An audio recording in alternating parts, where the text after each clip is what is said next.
یہ کیس بھی ہے کہ اس میں جو خفیہ معاہدہ ہے نہ اس کے بارے میں کسی نے پڑھا، نہ کسی نے سننے کی زحمت کی، نہ کھولنے کی زحمت کی، نہ جج صاحب کے سامنے آیا. حالانکہ قانون نافذ کرنے والے ادارے اگر چاہیں تو اس کو اوپن کر سکتے ہیں. ٹرائل کے کسی بھی سٹیج پہ یا جج کے سامنے پیش کرنا ہو تو یہ قانون نافذ کرنے والے اداروں کے اختیار میں ہے یہ چیز، لیکن اس کو دیکھے بنا یا اوپن کیے بنا سزا سنا دی گئی. بہت سارے صحافی اب تسلیم کر رہے ہیں کہ ماضی میں ہم عمران خان پر غلط تنقید کرتے رہے. ہم ان سے یہ پوچھتے رہے کہ آپ نے سپریم کورٹ کے اکاؤنٹ میں ہی کیوں پیسے جمع کروانے دیے، لیکن اب پتہ چلا جو ڈاکومنٹ سامنے آئے ہیں کہ برطانوی عدالت کی دستاویزات کے مطابق یہ سیٹل ایگریمنٹ میں طے ہوا تھا کہ یہ پیسے صرف اور صرف سپریم کورٹ میں ہی جمع ہو سکتے تھے. عمران خان نے ملک ریاض کو کوئی براہ راست اس طرح سے فائدہ نہیں پہنچایا ان پیسوں کو جمع کرانے کے مد میں. یہ بات تو اب بالکل کلیئر ہوتی جا رہی ہے. اب جو صحافی کل قرآن پر ہاتھ اٹھا کر یا قسمیں اٹھا کر آپ لوگوں کو بتا رہے تھے کہ عمران خان بہت گھبرایا ہوا تھا، وہ آج اخلاقی جرات کریں اور ان حقائق کے اوپر بات کریں. یہ چھوڑ دیں یہ بات کہ کون گھبرایا تھا کون نہیں گھبرایا تھا. And by the way jail trial کو کور کرنے والے جو ہمارے اپنے صحافی ہیں، ہمارے اپنے چینل کے جو رپورٹرز ہیں، ان سے تو ہماری بات چیت ہوتی رہتی ہے نا. ان سے تو ہم پوچھتے رہتے ہیں کہ اندر کیا تھا، ماحول کیسا تھا، ایچ اینڈ ایوری تھنگ ہمیں پتہ چلتی رہتی ہے.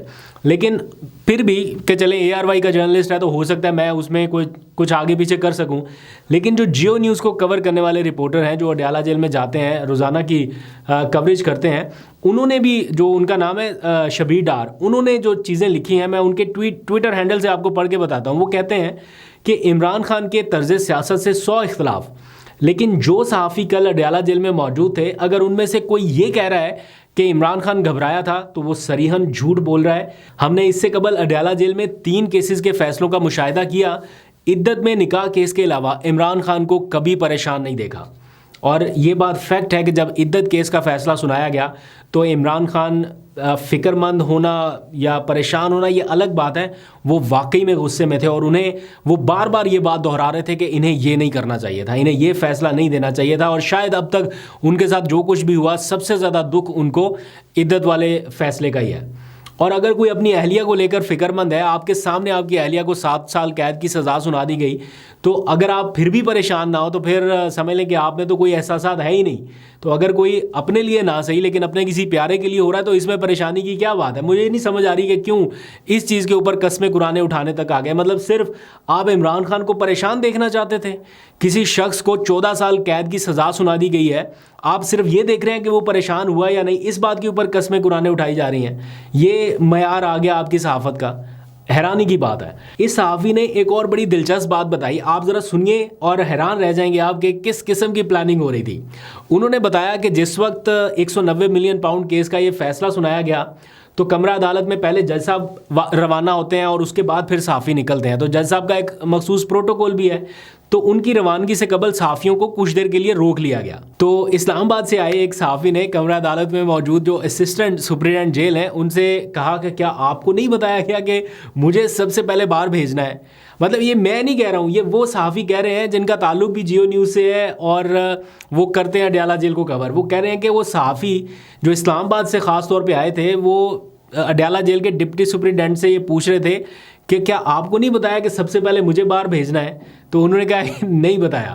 تو پھر جواب ملا کہ جائیں گے تو سب اکٹھے ہی جائیں گے، اور پھر یہ سارا کچھ ہوا. تو اس طرح سے یہ ساری چیزیں چل رہی تھی. Any how P T I کی اب اگلے 48 گھنٹوں میں اس فیصلے کو لے کر ایک بڑی قانونی جنگ شروع ہونے والی ہے. اس کو چیلنج تو انہوں نے کرنا ہی کرنا ہے، لیکن کن گراؤنڈز پر کرنا ہے، کون کون سی ایسی چیزیں ہیں جن کو ٹاپ پریورٹی کے طور پہ رکھا جائے. فار ایگزامپل جج صاحب کا کنڈکٹ جس کے حوالے سے سپریم کورٹ کا ڈیسیژن آیا، اس میں کون کون سے قانونی حکم موجود ہیں، ان ساری چیزوں کی ایک وہ پوری ڈیٹیل بنائی جا رہی ہے. تو فیصلہ میرا خیال ہے کل نہ اگر چیلنج ہوا تو منگل کے روز تو چیلنج ہو جائے گا.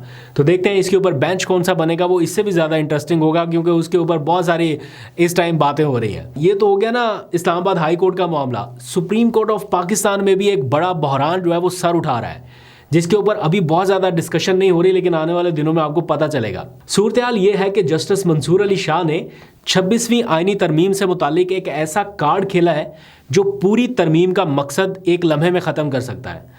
جس کے بعد یہ سوالات اٹھنا شروع ہو گئے ہیں کہ کیا جسٹس منصور علی شاہ کے اس فیصلے پر عمل درآمد ہوگا یا سپریم کورٹ کے ایک اور فیصلے کی خلاف ورزی ہونے جا رہی ہے۔ قصہ کچھ یوں ہے کہ کسٹم ایکٹ کا ایک مقدمہ پہنچا جسٹس منصور علی شاہ پر مشتمل ایک بینچ کے سامنے، 3 رکنی بینچ تھا، اور مدعی کا جو وکیل تھا اس نے کہا کہ یہ مقدمہ جو ہے آپ نہیں سن سکتے، اس کو سننے کا جو اختیار ہے وہ آئینی بینچ کے پاس ہے، یا آئینی بینچ یہ اختیار رکھتا ہے۔ بینچ نے پوچھا کہ کیا سپریم کورٹ کے کسی بھی بینچ کو ترمیم کے ذریعے سماعت کے اختیار سے محروم کیا جا سکتا ہے؟ یہ جواب جاننے کے لیے جسٹس منصور علی شاہ، جسٹس عائشہ ملک اور جسٹس عقیل عباسی نے ایک حکم نامہ لکھوایا کہ یہ مقدمہ 20 جنوری دن 1 بجے دوبارہ سماعت کے لیے مقرر کیا جائے۔ اب 20 جنوری کل ہونے جا رہی ہے، لیکن ابھی تک اس کی کاز لسٹ جاری نہیں ہو سکی۔ اس ڈر سے کہ کہیں اس سوال کا جواب نہ مل جائے، وہ مقدمہ ابھی تک دوبارہ مقرر نہیں ہو سکا۔ چیف جسٹس یحییٰ افریدی صاحب کے ماتحت رجسٹرار آفس ہیں، انہوں نے سپریم کورٹ کے واضح حکم نامے کے باوجود ابھی تک سماعت کے لیے یہ کیس دوبارہ کیوں نہیں مقرر کیا، کیوں کاز لسٹ جاری نہیں ہوئی، اس کے اوپر کویشچنز اٹھ رہے ہیں۔ اب ایسے میں ایک مرتبہ آپ کو پتہ ہے مخصوص نشستوں سے متعلق سپریم کورٹ کے فیصلے کی خلاف ورزی ہوئی، اب ایک بار پھر کیا یہ خلاف ورزی ہو سکتی ہے؟ کیا ججز یہ پھر برداشت کریں گے؟ تو یہ بڑی ایک دلچسپ چیز ہے جس کے اوپر نظر رکھنی پڑے گی۔ آخر میں تھوڑی سی بات میں نے کرنی ہے، تھوڑی سی نہیں بلکہ بڑی امپورٹنٹ بات ہے یہ عافیہ صدیقی صاحبہ کے حوالے سے۔ آپ کو پتہ ہے ان دنوں ان کی بہن پہنچ چکی ہیں امریکہ، اس جیل کی 4 دیواری کے بالکل باہر کھڑی لاچار بے بس، جہاں ان کی بہن پتہ نہیں کتنے سالوں سے قید میں ہے اور 86 برس تک کی ان کو سزا سنائی گئی ہے۔ 86 سال، آپ امیجن کریں کسی کی لائف کے 86 ایئرز، پتہ نہیں اتنی اس کی زندگی بھی ہے یا نہیں، آپ اس کو سزا سنا دیں تو کس حال میں وہ ہوں گی۔